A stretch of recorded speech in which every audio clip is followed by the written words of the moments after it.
그래서 그분이 그 길로 해서 벤츠라는 걸 처음 봤어요. 그때 네. 까만 벤츠를 가지고 왔는데 탁 차에 앉아 너무 좋은 거야, 승차감이. 아니 멀미도 안 하셨어요?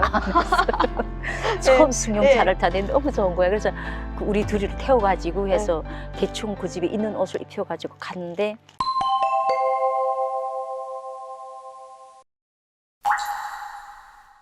여러분 안녕하세요. 오늘도 이렇게 야외에서 또 찾아뵙습니다. 오늘 또 귀한 손님을 모시고 왔는데요. 일단 먼저 본인 소개 부탁드리겠습니다. 네, 안녕하세요. 안산에서 온 최복화라고 합니다. 네. 안산, 우리 경기도 안산 네. 말씀하시는 거죠? 네네. 북한 고향은 어디세요? 저는 함경북도 무산이 고향입니다. 무산. 저도 무산 조금 알거든요. 무산 쪽으로 탈북을 해가지고 어쨌든 오늘 이렇게 인터뷰 해주시러 먼 곳까지 와주셔서 감사합니다. 그러면 북한에서는 몇 년까지 사셨어요? 1999년 26살까지 살았습니다. 야, 그러면 저보다는 일단 오래 살았네요. 저는 18살, 19살 그때 탈북을 했어가지고 무산에서는 어떤 일을 하셨어요? 무산은 좀 약간 행정구역이 좀 다른 도시군하고는 좀 달라요. 어떻게 보면 엄마는 하나인데 아버지가 둘. 왜요? 이런 게 무산은 무산군이 군 당위원회 군 행정위원회 따로 있고 또 무산에는 이제 연합기업소 광산이 있어요. 그렇죠. 그래서 네. 광산 연합기업소가 있으면서 광산 당위원회가 다르고 광산 행정이 달라서 저는 또 소속이 무산 광산 연합기업소 소속인데 그 연합기업소 안에 또 분광산 분공장들이 나뉘어져요. 이제 저는 이제 지하 분광산, 네. 지하 분광산. 분광산의 기동예술 선전대에서 네, 가수 활동을 했습니다. 어쩐지 분위기부터 남다르고 제가 또 알고 있지 않습니까? 네. 네. 아니 그러면 그 다 다르잖아요. 그러면 예술 선전대 하면은 그 기동예술 선전대 노래만 부르는 건가요? 말은 기동예술 선전대라고 하는데 기동예술 선전 종합예술을 해야 되는 거죠. 그러니까 노래도 했다, 뭐 대화시도 했다. 북한에 보면 이게 기동예술 선전대 공연 활동들이 다 그러잖아요. 그러나 기약조가 따로 있지만은 이제 우리 연합 같은 거는 각 분공장 산하의 기동예술 선전대가 있고 연합에 또 예술 선전대가 따로 있어요. 그러면 기본 인원이 30명. 예. 그리고 기동예술 선전대는 기본 인원이 15명이에요.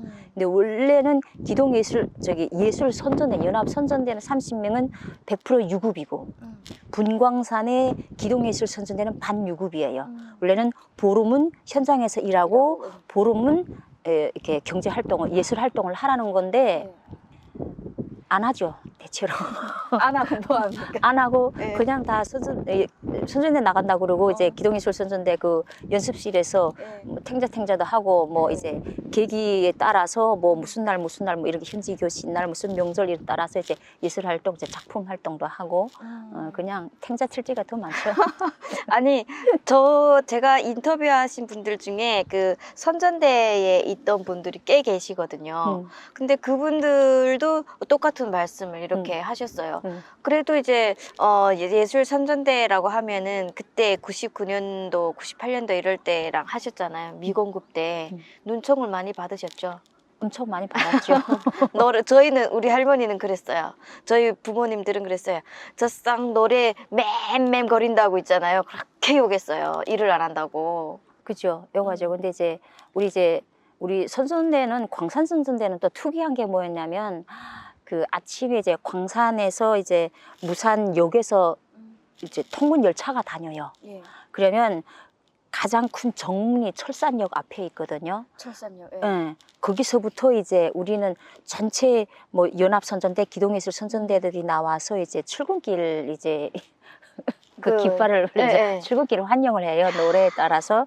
맞아요. 아침 그게 이제 계기에 따라서 이제 또 이제 뭐 100일 전투, 200일 전투, 뭐 70일 전투 이런 때만 아침마다 그걸 하거든요. 네. 근데 이제 어떤 사람들은 또 막 이렇게 막 반가워서 손잡고 흔드는 사람이 있는가 하면 어떤 사람들 지나가면 싹 다 내려 들어가 막 욕을 또 퍼붓고 가는 분들도 있고 그래요. 철산역이라고 하니까 기억나는데 그 철산역 다음에 무산역이잖아요. 그 통근차로 타고 갈 때 저도 철산역에서 내린 적이 있어요. 출퇴근 시간이면 거기 사람이 까맣잖아요. 그 무산광산 일하러 가느라고 그때 거기서 선전을 하셨어요. 저도 혹시 봤을 수도 있겠다 그러면. 그럴 수도 있죠. 그러면 선전대 활동을 하면서 제일 뭐 기억에 남는 그런 것들이 있어요? 제일 기억에 남았던 게 제가 탈북하기 전이었어요. 네. 94년도에 네. 북한에서 좀 그런 일이 있었잖아요. 김일성이 하면서 죽고 이러면서 이제 그 다음 해가 그 7월 1일이면 현지 교시 날이에요. 무산광산에. 그 무산광산 보게 되면 광산 딱 정면에 뭐에 있냐면 무산광산은 우리나라의 법외입니다 하는 김일성의 그 교시라 해가지고 현판을 걸어놓고 했는데 7월 1일이 현지 교시 날이에요. 그날에 이제 60 몇 년도인가 70 몇 년도인가 이제 김일성이 무산으로 왔대요. 그래서 그 현지 시찰을 하신 거예요. 그러면서 현지에서 그런 말을 한 거예요. 무산광산 우리나라의 법외 해가지고 그날을 맞이해가지고 이제 예술선전대 활동하는데 94년도 그 다음 해죠. 김일성에 대한 그런 내용을 가지고 우리가 대화서사시를 해야 되는 게 있었어요. 예. 근데 그것 때문에 엄청 몇 개월을 고생하면서 했던 기억이 나거든요. 근데 제가 맡았던 게 나는 그때 그 약간 좀 이런 말을 해드리겠는지 모르겠지만은 하세요. 괜찮아요. 제가 이제 그 대화 속에 이제 김종숙의 그 대화를 하는 게 있었어요. 근데 그 또 뭐 이렇게 그런 게 되게 많잖아요. 뭐 대화다가 뭐 어머님께서는 이렇게 말씀하셨습니다. 그렇죠. 예, 예. 뭐를 하고 뭐 수령님께서는 이렇게 그런데 그것 때문에 엄청 밤낮으로 고생했던 그거 다 기억이 외워야 나요. 되죠. 다 외워야 되죠. 진짜. 그리고 이제 우리나라 같은 경우는 뭐 가수는 가수처럼 이렇게 하는데 또 북한은 화술도 하고 멀티. 연기도 하고 그쵸. 다 해야 되죠. 멀티. 야, 진짜 저는 이제 그렇지만 저는 북한에 있을 때 선전대에 다니고 뭐 이렇게 음악 활동하는 분들을 굉장히 부러워했었거든요. 조금 돈이 있는 집안에 했었거든요. 그죠. 그러니까 굉장히 부러워했는데 북한에서 잘 사셨죠. 내가 태어났을 당시에는 어머니가 이제 중학교 교사를 하셨고 예. 아버지가 이제 상업관리소 여기로 책임지도원, 예. 여기로 말하면 본부장이죠. 회사에 그런 책임지도를 하셨다가 이제 또 뭐 북부 내력선 또 뭐 자재 상사로 가시고 이렇게 하시다가 이제 북한은 또 특이하게 각 시군마다 이제 원료기지 사업소라는 게 따로 있어요.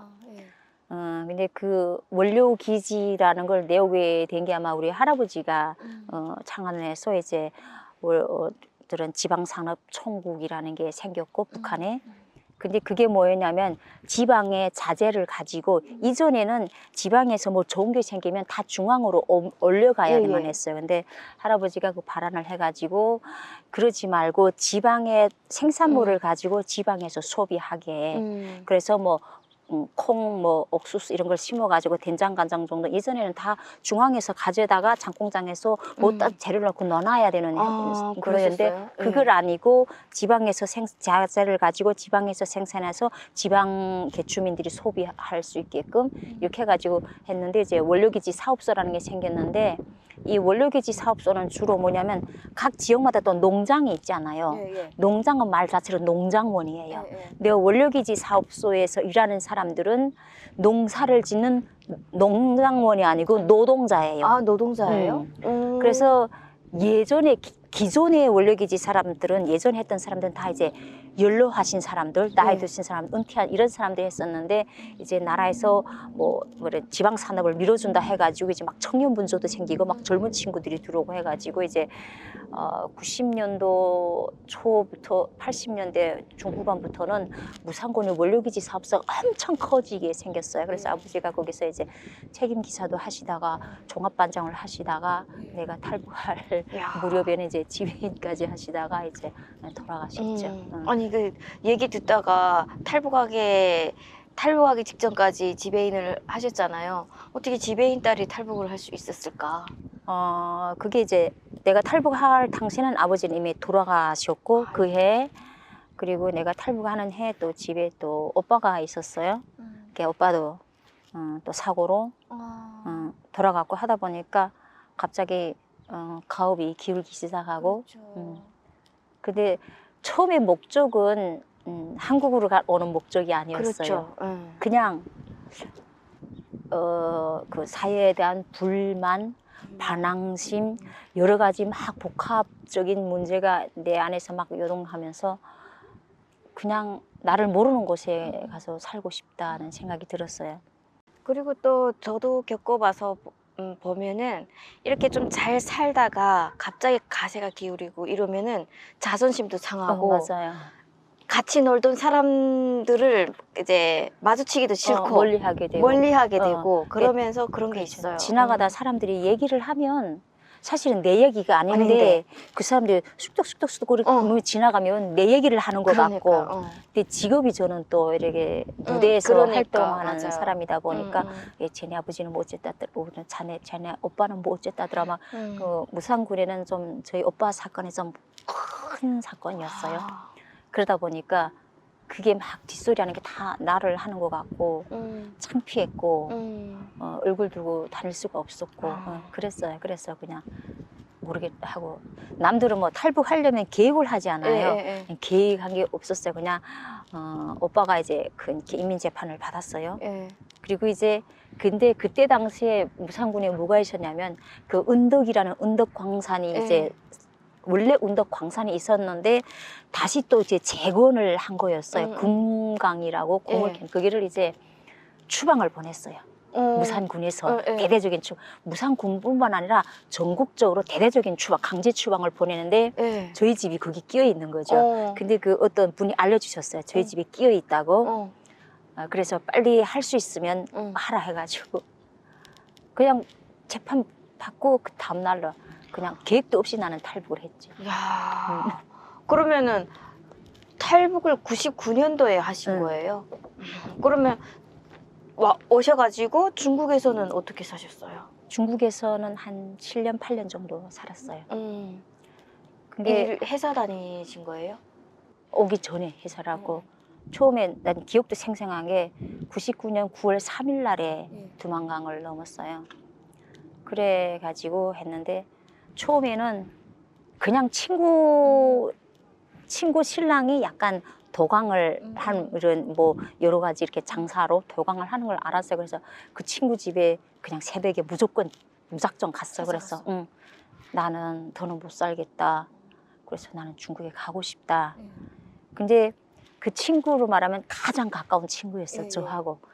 근데 그 전날에 우리 오빠가 인민 그 재판을 받을 때 같이 있었고 그래서 그 친구는 너무 우리 집안을 잘 알고 저의 지금 그때 상황에는 너무 잘 아니까 자기 신랑을 한 게 어떻게 해줘봐라 해가지고 그 신랑도 계획도 없이 그냥 해서 그냥 새벽에 강을 넘었어요. 그런데 맨 처음에 이제 그 친구 신랑도 이렇게 중국을 다니다 보니까 중국 쪽에 대방이 있지 않아요. 이게 대방이라 그러잖아요.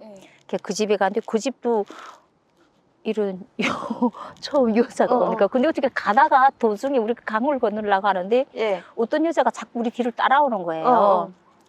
그래서 저 여자 무슨 여자가 근데 그 여자도 지금 강원도인가 어디선가 왔는데 그 여자도 지금 탈북하고 싶은데 강을 먹고 우리를 딱 보니까 갈 것 같으니까 우리들 따라온 거예요.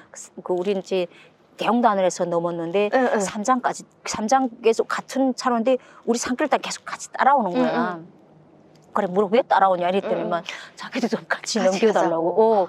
그래서 그냥 길에서 어떤 다른 여자를 만나 합세해가지고 이제 강을 건넜어요. 그 대방집에 가니까 그 사람도 좀 맨 처음엔 좀 난처해 하더라고요. 그래가지고 이제 막 어떻게 연락을 취했는데 그 중국 사람으로 말하면 북한으로 말하면 그러니까 리몹 그 통나무 생산을 그걸 하는데 이제 리몹 총국 같은데 부국장을 하시는 분이세요. 근데 통나무를 생산해서 이 통나무를 어디를 가는 상해 쪽으로 가는 거예요. 근데 이분도 그러니까 이 그 대방이라는 사람이 아는 사람이 없으니까 어떻게 이분한테 연락을 한 거예요. 그래서 이분이 밤에 우리를 데리러 왔어요. 차를 타고. 근데 이제 도로가 그냥 나는 도로가 따로 있고 중국은 통나무를 나르는 도로가 리몹 따로 있어요. 그래서 웬만한 사람은 그 길 잘, 그러니까 그게는 단속이 없어요. 그러니까 다른 데로 가면 다 초소가 있잖아요. 이 리몹 통나무 그 나르는 그 도로 쪽에는 초소가 없어요. 후에는 생겼는지 모르겠지만 그때 당시에는 그 초소가 없었어요. 그래서 그분이 그 길을 해서 벤츠라는 걸 처음 봤어요. 그때 까만 벤츠를 가지고 왔는데 탁 차에 앉았는데 너무 좋은 거야, 승차감이. 아니 멀미도 안 하셨어요? 처음 승용차를 타는데 너무 좋은 거야. 그래서 그 우리 둘이를 태워가지고 해서 대충 그 집에 있는 옷을 입혀가지고 갔는데 그분이 이제 자기네 집에다가 데려다 놓고 이제 막 알아봤나 봐요. 근데 지도로 이렇게 거기서 한 이틀인가 먹었는데 그분이 뭐라고 하시냐면 막 이렇게 하면서 너는 여기로 갈 거라는 거예요. 그게 딱 보니까 상해라고 그 한글로 쓴 저기 한자로 쓴 게 북한에서 한문을 배워주잖아요. 그러니까 상해라는 건 알겠거든요. 그래서 상해 여기로 간다는 거예요. 그 지도를 딱 봤어요. 세계 지도하고 봤는데 북한은 여기인데 상해가 여기 있는 거예요.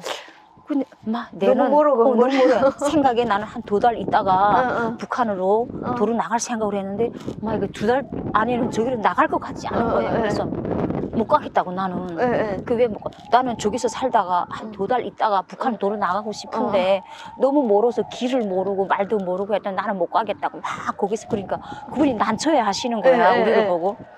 자기는 그런 다 이제 주작해다가도 연락도 하고 대방이 치우고 왔는데 못 가겠다고 난처해 하니까는 알았다고 그러던 게 그 있자 그 같이 온 여자분 있잖아.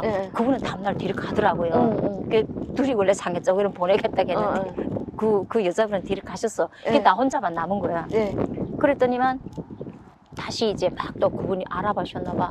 그래가지고 찾은 게 지금 말하면 브로커인 거야. 진짜 브로커. 그 진짜 브로커가 데리고 왔는데 한족인데 약간 조선말 절반, 한국말 절반 하는 그 사람이고 그 브로커가 3명이 있더라고요. 젊은 사람이 하나 있고 두 분은 좀 나이 한 50, 그때에 한 50 넘으신 분들인데 한 분은 조선족, 한 분은 한족인데 중국말, 조선말 이렇게 섞어가면서 하시는 분이에요. 그래가지고 그분이 데리고 갔는데 엄마나 세상에 그 집에 가니까 5명이나 있는 거야. 여자가. 북한 여자가. 이런 북한 여자들이 왔다니까 그 막 사람들이 온 거야. 남자들 집에서 그 부모들이랑 같이 왔는데 막 이제 우리를 막 구경한 게 완전 동물원이지. 막 보는 거야. 막 이 말 좀 말 시키는데 나보다 나이 많은 엄마도 있었고 나보다 나이 어린 애들도 있었고 나는 그냥 어리지도 않고 많지도 않고 딱 26이었으니까 딱 좋은 나이였잖아. 그러니까 제일 인기 있었지. 근데